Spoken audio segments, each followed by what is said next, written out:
Dan mereka orang-orang Madinah selalu mendengar cerita tentang Nabi terakhir dan mereka penasaran Nabi terakhir itu seperti apa. Maka begitu mereka pergi haji di tahun 11, tahun ke-12 itu, mereka sengaja mencari Nabi Muhammad. Dan begitu mereka menemukan Nabi Muhammad di Aqabah itu, persis seperti cerita orang-orang Yahudi. Ini betul-betul Nabi yang mereka ceritakan. Maka mereka langsung bersahadat, beriman, dan membaiat Nabi di Aqabah itu. Tahun berikutnya, lebih banyak lagi yang membaiat. Dan setelah baiat itulah Nabi hijrah ke Madinah. Ini ayat ini menceritakan tentang itu. Baiat Aqabah yang dilakukan oleh orang-orang dari Madinah, suku Aus dan Khazraj. Yang inilah yang menjadi sebab Nabi hijrah ke Madinah. Mengurai rahasia Al-Quran melalui makna dan mabna.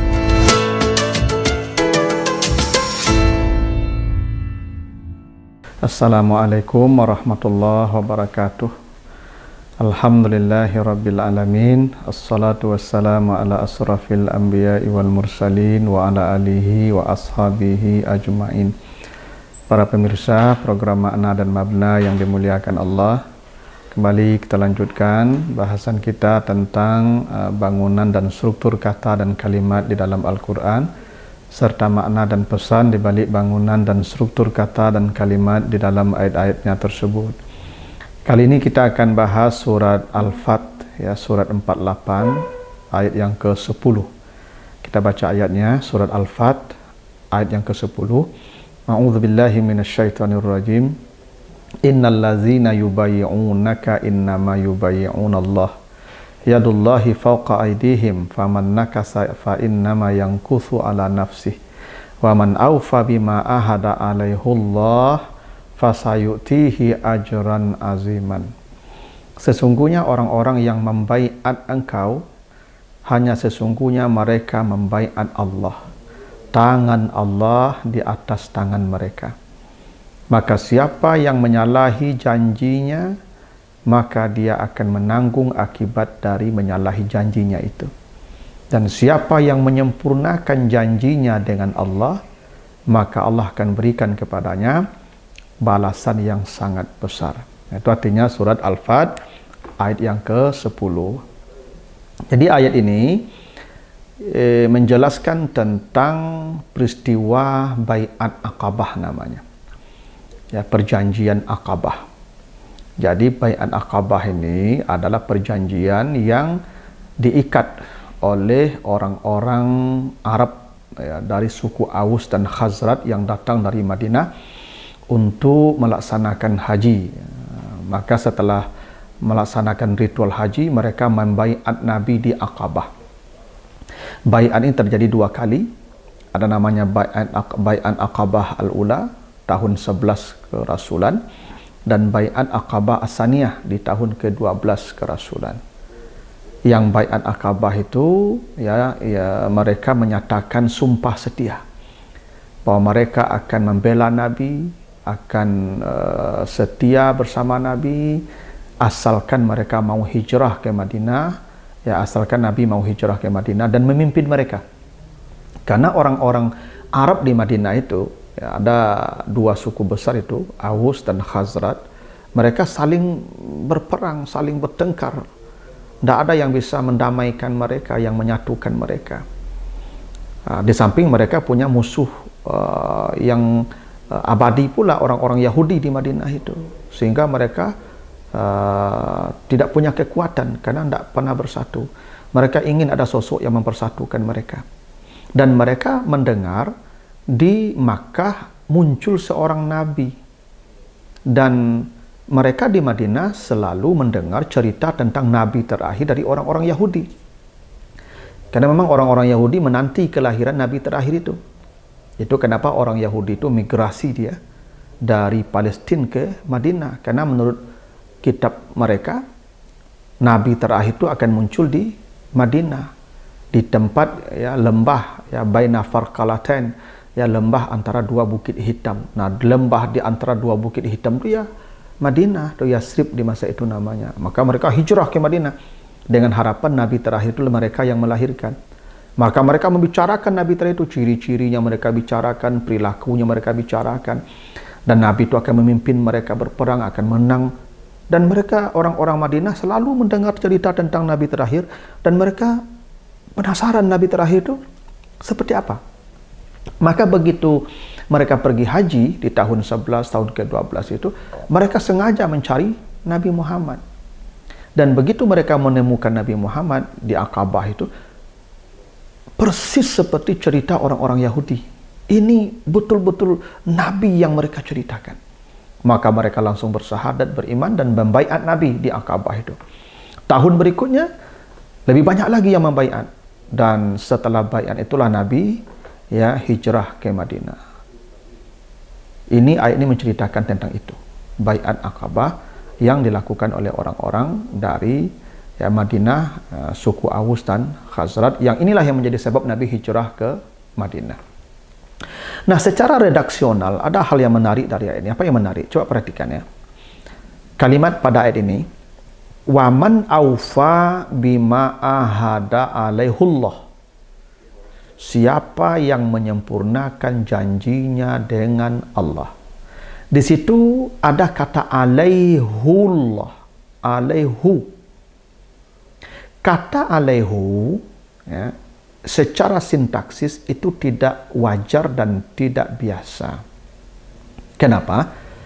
Karena biasanya damir ghaib namanya itu, kata ganti untuk person ketiga laki-laki, hu, bila sebelumnya ada huruf yang berharakat kasrah atau berharakat atau ya sakinah, maka hu-nya diubah menjadi hi untuk takhfif namanya, untuk meringankan bacaan. Karena kasrah ketemu dhammah itu berat, atau ya sakinah setelahnya dhammah itu berat. Walaupun secara asal, secara hukum asalnya damir ghaib itu dibaca hu, memang hu bacaannya. Tapi kaidahnya ketika ada huruf sebelumnya kasrah, maka dia diubah menjadi kasrah pula untuk takhfif. Jadi kalau kitabi, maka dibaca hi, bukan kitabi hu, tapi kitabihi, takhfif namanya. Begitu juga kalau ada ya sakinah, alaihi, tidak alaihu, karena di takhfif namanya. Dan itu kaidah bahasa begitu. Tapi di ayat ini alaihu tetap dibiarkan dhammah, tidak ditakhfif menjadi alaihi. Dan ini dalam tanda kutip menyalahi sistem gramatikal yang normal, yang biasa. Yang biasanya alaihi, dan ini satu-satunya alaihu di dalam Al-Quran. Para hadirin kalau buka Al-Quran tidak akan pernah ketemu alaihu, kecuali satu-satunya pada kasus ayat ini, alaihu. Kenapa begitu? Ada satu kaidah dalam sintaksis Arab. Dhammah itu adalah harakat yang berat. Dhammah itu harakat yang berat. Itu kenapa dia disebut dhamm. Dhammah itu artinya berkumpul. Itu kenapa ketika diucapkan mulut kita, bibir kita berkumpul. Ketika diucapkan itu bibir kita berkumpul dia, Ada harakat fathah namanya. Fathah itu artinya terbuka. Terbuka. Itu makanya dibuka mulut ketika mengucapkan a. Itu fathah namanya, terbuka. Ada harakat kasrah. Kasrah ini artinya pecah. Pecah. Makanya diucapkan dengan memecah bibir. I. Itu pecah. Kasrah namanya. Nah, harusnya harakatnya kasrah, alaihi, tapi tidak dijadikan harakatnya dhammah, karena dhammah itu artinya berat. Itulah kenapa dia disebut tanda rafa. Rafa itu artinya tinggi, karena ke tempat yang tinggi itu berat. Maka harakat dhammah menjadi tanda bagi rafa. Nah, pertanyaannya, kenapa di ayat ini dibiarkan dhammah alaihu, tidak ditakhfif, tidak diringankan menjadi alaihi? Pertama, untuk menunjukkan makna berat dan sulitnya peristiwa itu sebagaimana beratnya harakat dhamma. Karena Baiat Aqabah ini perjanjian yang teramat berat. Kenapa? Karena ini terjadi di bawah ya hunusan pedang orang-orang Quraisy. Karena orang Quraisy sudah mendengar ada baiat pertama dulu di musim haji yang tahun ke-11. Sekarang ini orang-orang datang lagi membaiat. Ini bahaya. Maka di baiat kedua ini orang Quraisy kemudian bersiaga dengan senjata lengkap. Kalau ada orang-orang Madinah yang membaiat Nabi di hari itu dibunuh. Karena ini baiat yang berat, maka dikasihlah harakat yang berat alaihu untuk menunjukkan beratnya peristiwa itu. Karena kalau dikasih harakat ringan alaihi, ini menunjukkan peristiwa yang ringan. Ini peristiwa berat. Itu kenapa terjadinya di malam hari, di tengah malam itu baiat, ditunggu orang tidur semua dulu. Ini bukan baiat yang biasa, baiat yang luar biasa. Hingga terjadinya pun di tengah malam. Dan ini baiat yang berat yang terjadi di bawah hunusan pedang. Karena ini peristiwa berat, maka dikasihlah harakat yang berat. Alaihu tidak ditakhfif, tidak diringan menjadi alaihi. Itu satu. Yang kedua, ayat ini bicara tentang aufa bima ahada, menyempurnakan janji. Man aufa bima ahada, orang yang menyempurnakan janji. Menyempurnakan janji itu adalah perbuatan yang sangat berat. Berat sekali. Kalau melaksanakan janji mungkin banyak orang bisa. Tapi sempurna dia melaksanakan janji itu jarang. Misalnya ada orang berjanji jam 7. Dia memang tepat waktu jam 7 dia datang. Tidak pernah telat. Nah, yang begitu itu tidak mudah. Menyempurnakan janji itu tidak mudah. Karena menyempurnakan janji itu perkara yang berat dan sulit, maka dikasihlah harakat yang berat dan sulit pula. Alaihu, bukan alaihi. Kalau alaihi ringan, takhfif namanya. Karena menyempurnakan janji itu berat. Saking beratnya, maka dikasih harakat dhamma pada alaihi. Yang harusnya alaihi menjadi alaihu. Sekaligus ini memberi isyarat bahwa orang yang menyempurnakan janji itu sedikit orangnya, jarang orangnya, sebagaimana sedikit dan jarangnya alaihu dalam struktur kalimat. Yang lazim, yang mayoritas, yang dominan alaihi. Karena ini konteks orang yang menyempurnakan janji dan itu orangnya sedikit. Karena banyak orang berjanji tapi tidak bisa memenuhinya. Karena ini konteksnya orang yang luar biasa, maka dikasih harakat yang luar biasa.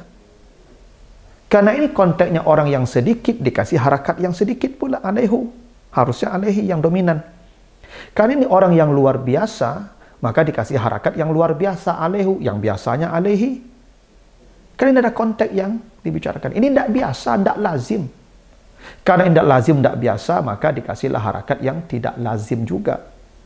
Karena menyempurnakannya itu, dan itu pernah juga diisyaratkan Allah di ayat yang lain, misalnya di surah Al-Kahfi ayat 63 ya.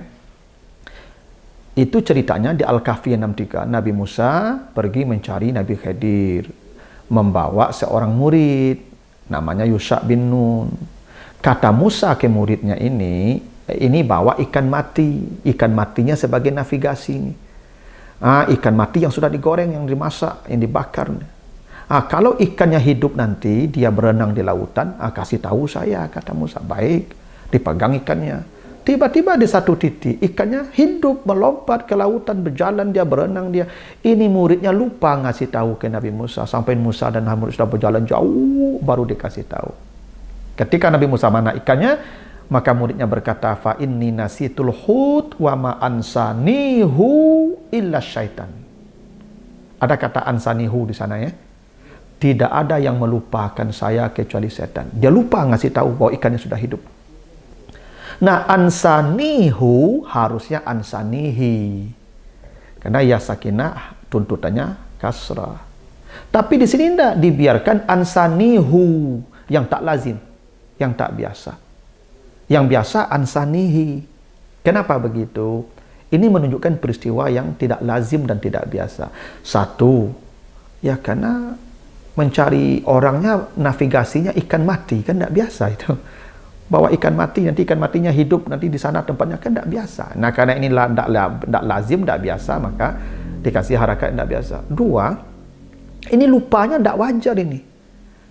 Ini ikan mati yang sudah dimasak, lalu dia pegang ikannya hidup jalan, dia lupa ngasih tahu ke orang yang di samping dia.